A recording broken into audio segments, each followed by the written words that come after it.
Good morning, John. How are we today? I'm doing well, Jim. How are you? We're doing fantastic. Wonderful sunny day here in the neighborhood. Last couple of calls that we've done, you talked about the statistics related to a lot of the market research, and you said there's a lot of ways of doing complex statistics, but yet the results mean nothing. You want to clarify that answer a little bit?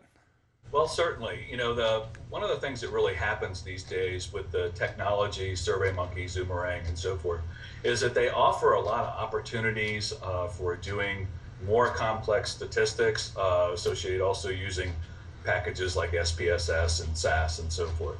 So they make the data readily available for analysis, and you can go right into it, load the data, and tell it what you want to do. And in many instances, you get a statistic of some kind. The problem, though, is that usually there are actually two problems.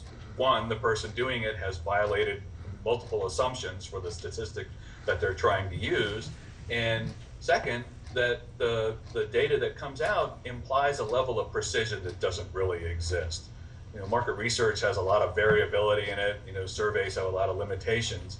And so when they come back and say, oh, we've structured some kind of, predictive model or something like that, people get all excited about it. And in fact, the models aren't, what one would call robust. They look good, sound good, but in fact, there's, other variables that influence people's behavior that aren't accounted for in the model, and then it ends up being garbage.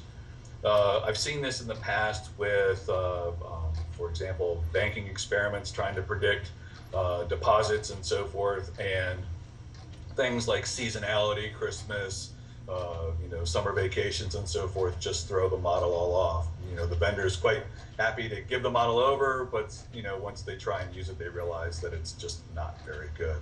And so this is one of the things that happens, and unfortunately, I think I see it a lot because it's so easy to do it now, relatively compared to what it was like, say, 10 years ago. So again, the technology is good for getting the survey out there and collecting the data, but it's who's doing the survey, who's creating it, who's doing the analytics, which is really important.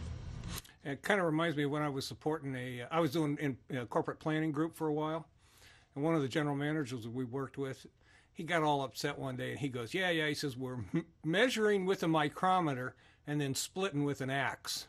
So Very good analogy. That's probably very apropos in this case. Yeah.